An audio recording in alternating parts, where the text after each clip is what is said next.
Welcome back, you filthy exiles. So you will have been following my my Atziri's rule build for the last few days, and I haven't uploaded just because I've been a bit, for the better word, tired and some tennis elbow and stuff like that. But anyway, let's get back on track and let's get this video sorted. So anyway, so this is part 2, and I've done a shitload of min-maxing. I'll talk about how I've changed the build. The damage that we're currently up to is about 15.3 mil fire dot, or ignite dot, sorry. This can get a bit more crazy as we level it up further. Currently the tree that I've got is up to level 95 here, but I've actually got this operating. I need to save this actually. I've got this operating at level 91 at about like 12 mil in the current thing that you can see, or the current build that you can see on screen. This is with like all of my skill gems leveled up, so everything's awakened now. It's actually pretty cheap to get awakened gems in this build because everything's dropped because the league's progressed through. I think we're like a month in or something like that, a month and a bit in. So anyway, so yeah, we've got 15.3 on the Flames of Judgment, which is the, the big explodey effect. And then on our Storm of Judgment, we have about 5.9 ignite. So we still have like insane ignite for our off skill. And yeah, that's pretty much the damage rating. Now, to tell you whether or not this tree is BS, Sirus damage is ticked on. We don't use any frenzy charges at this stage. We potentially use power charges on block because we are running essentially max block with the staff now. We managed to fit that in. I did have frenzy with the green dream, or the green nightmare, sorry, but I had to drop that off because I needed to introduce something else to make this tankier. Does use endurance charges because we do use enduring cry. No onslaught or anything. We do have flasks active. We just ticked it as we killed recently because you will be doing that. You will chill because we do cold damage on hit with our skills. We do ignite, we do shock because, that's the elementalist. If we have been hit recently, this does not give us any more damage, but it gives us more regen because that's built into our boots with our lab enchant. We do have max block, so we do get the added advantage of having 600 armor per max block, and then that scales out with determination. Now, convergence is just an increase in elemental damage, and it drops based on whether or not you're fighting a boss. So this is the boss level spec, but if you're just mapping, you're at like 11.1 or nearly 11.2 million fire dot, which quite frankly is still ridiculous. We are running Arcanist brand with Wave of Conviction. So we do fire exposure. If the enemies are moving, doesn't really have any impact on the build, makes no difference, they'll still burn. They blind because we have disorientating display, so 10% chance to blind enemies. Obviously enemies are burning, enemies are ignited, enemies are chilled. We have shock, which does, I think one of the guys in the last description in the comments managed to work it to like 29% effective shock. Based on the computation of everything put together. And then we do cover enemies in the ash with Infernal Cry. So basically, sort of the main changes to the build now are, now we're running a Shroud of Lightness, and I'll talk about this when I talk through gearing. No change to the staff. We've got a good set of gauntlets. We've got a good Stygian Vise. I'm not using the Darkness and Throne. It'd give me more damage, but it'd mess up my defenses, so I'm not going to do that. We switched to a Pyre because a Pyre just got like 1.2 million deeps, and it was just a really good item. And then basically in the clusters, we've managed to get Ignite spread by running Fan the Flames, and then we've double stacked our triple stacked our blowback nodes to give increased burn, or actually quad stacked it. And then basically, yeah, just added a whole shitload of Hypnotic Eyes into the build, which is doing heaps of damage.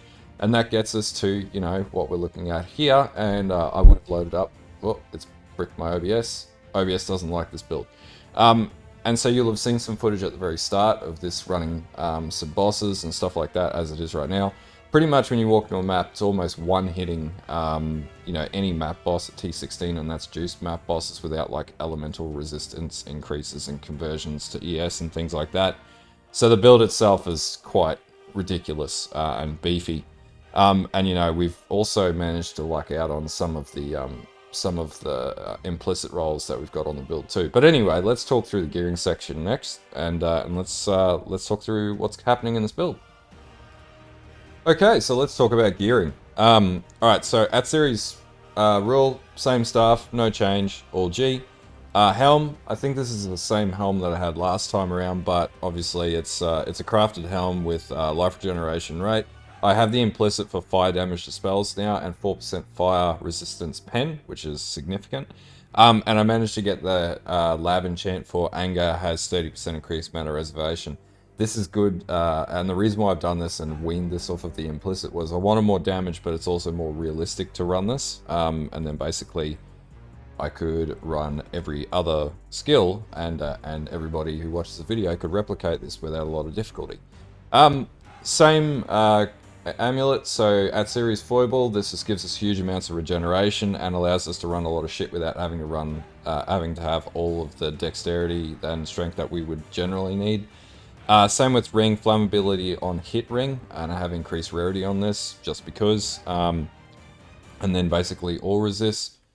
Bloody, yeah, there we go. And a little bit of life, so you know, no, nothing massive there. The biggie here, Shroud of Lightness, Replica Shroud of Lightness. This one's about 6 to 7 Exalt at the moment, give or take. The reason being is this lets us run 5 Abyssal Dual Sockets. Pardon me. And so what I've done is then just stacked Abyssal Jewels with damage over time while holding 2-handed weapons, which you really need. And then fire damage to spells, flat fire damage to spells. Now some of these aren't near max roll, they're low rolled. And they could be better. And then flat life. So 3 stats, flat life, not percentage, but flat life, fire damage to spells, and damage over time while holding 2-handed weapons. These are like 5 to 10 chaos each. They are absolutely dirt cheap.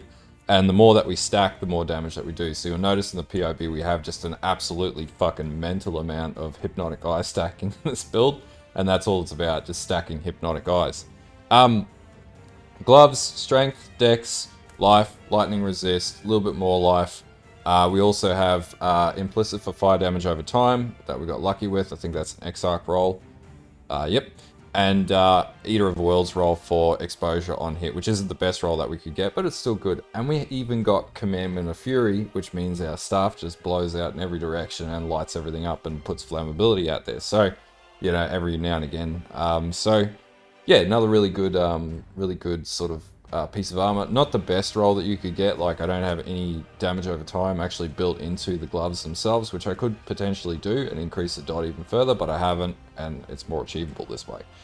Stygian Vise, this one was actually worth like 1x just because of the resistance rolls.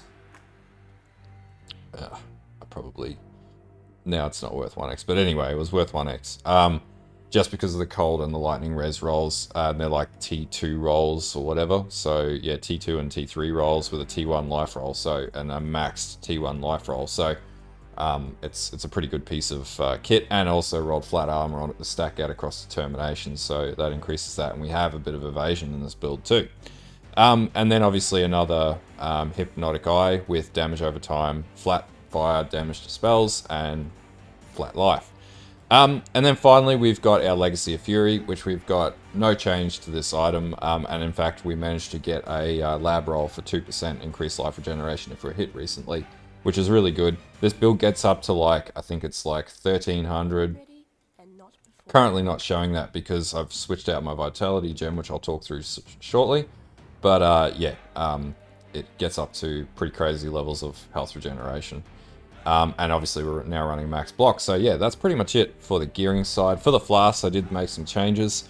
So just your life flask, and obviously charges generated when you're hit. Same with your Quicksilver, which I don't have the right Quicksilver, but I'll get that.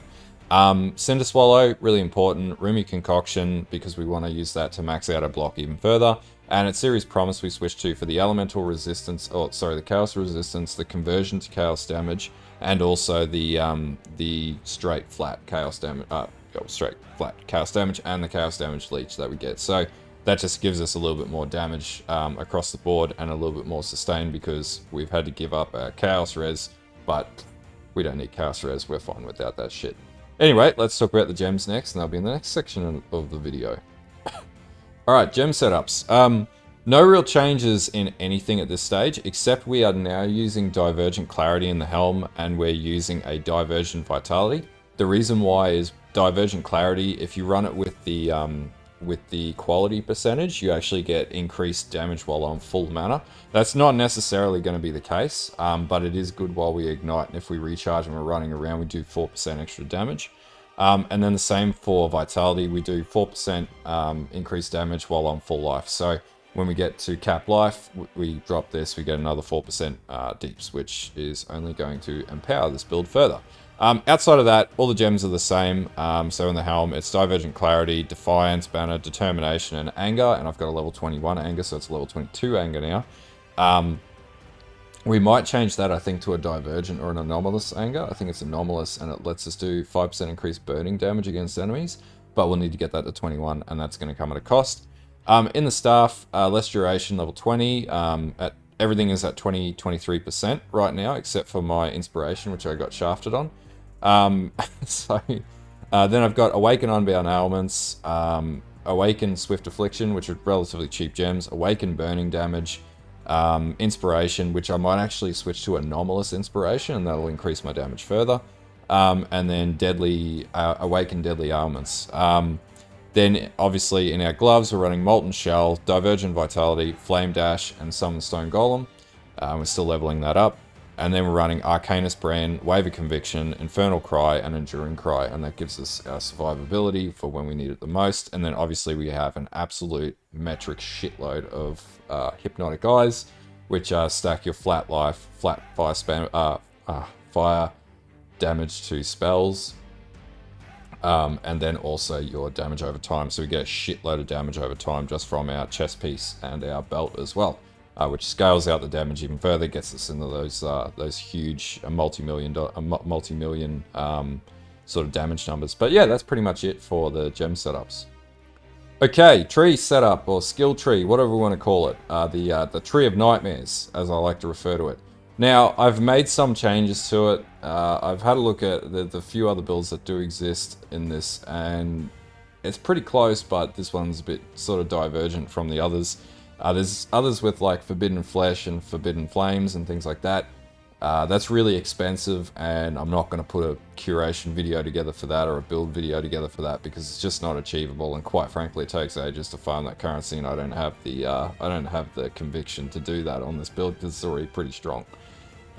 So anyway, pretty much same story. We're going up here. We're going to double stack our blowback. So now we have Fan the Flames and blowback on our large cluster set up here. That's the only real change. Everything is still the same. I currently don't have enough levels, so I got to get to level 92 to get Flow of Life in this build. So we come down, and you'll notice a big change here. So we still have all the same nodes, Elemental Mastery, everything. Except now we're actually running our Whirling Barrier, we're running Glancing Blows, we're running Steelwood Stance, which gives us 800 armor when we block recently, and also Staff Damage and Block, which increases our block. And then we're also running Discipline and Training, and we're running and I'll emphasize this, very large Thread of Hope. And this is so we can get all these nodes in here for block, for everything else. So as part of this, we also can take Safeguard, which gives us increased spell block and elemental resistances. Sorry, we also recover 50 ES, which is nothing to us.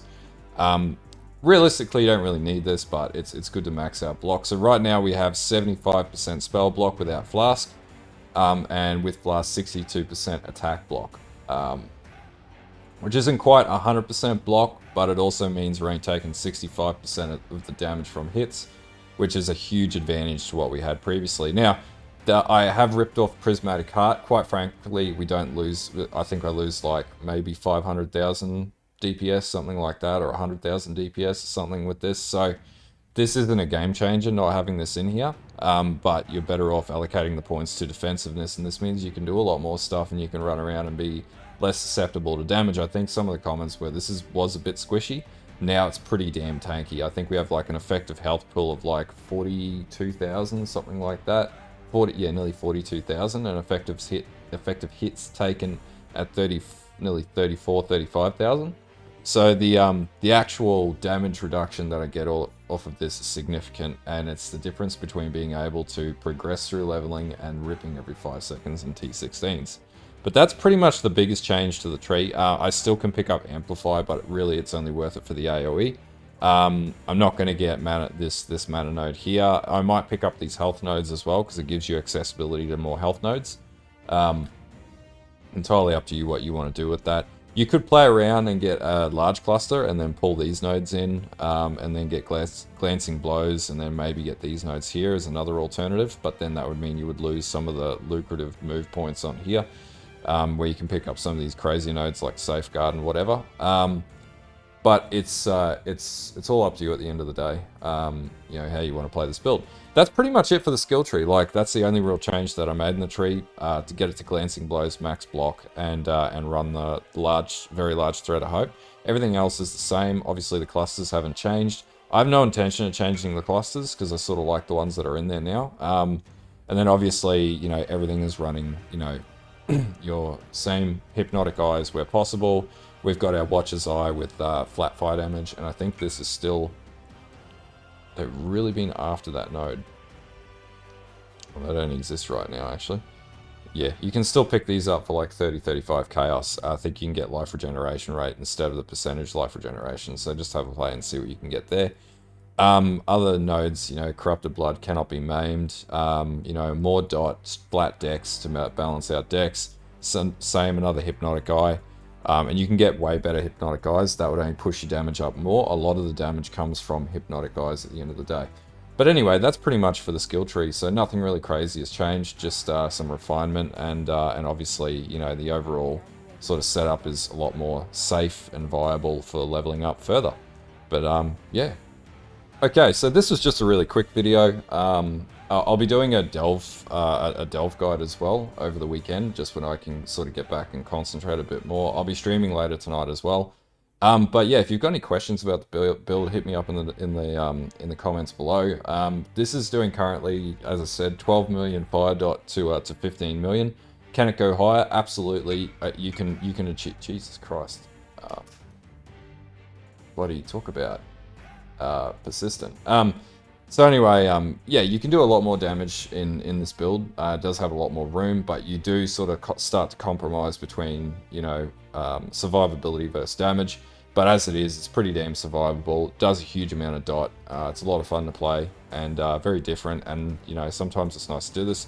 What am I farming with this, you might be asking? Well, all the Elder Slayers, Guardians, can do all the map bosses, Exarch, World Eater. You can farm all of that with it. It has no problems. You can also do what I do, and I'm doing breach farming, because I decided that I would go the breach path. So that's pretty cool. It can take down all the breach content without any real issues. And you could farm Legion with this too, so you could farm Legion splinters and emblems and things like that. It's really good at taking down those types of content. And pretty much though, like you can do the you could farm Sirus as well, and the Sirus bosses. It absolutely rips through things like Drox, which you'll see in the B-roll. And yeah, anyway, as always, if you like this build, if it's working for you, like and sub. Be keen to get this as more of a meta build for next league, but it's definitely not a league starter. Like this has taken a lot of min and maxing and a lot of theory crafting and a lot of mucking around to get it to work, but in the end, I'm pretty happy with where it is, and it's extremely powerful and completely unique because nobody's really playing this build. I think there's like 10 people in the top 100 ladder, tops that are actually playing this, maybe a couple more than that. Complete sleeper build, but absolutely one of the most disgusting levels of Ignite that I've ever run in the game, and they're probably not going to nerf it because right now there's not enough people playing it, but you know, we never know. Staff is still dirt cheap, by the way. This is like disgusting. It's 5 chaos, went up by 2 chaos in the last few days. I don't know if that's because of my videos or not, but you know, definitely worth checking out if you want to play something very different. Anyway, until next time, have a good one, and bye.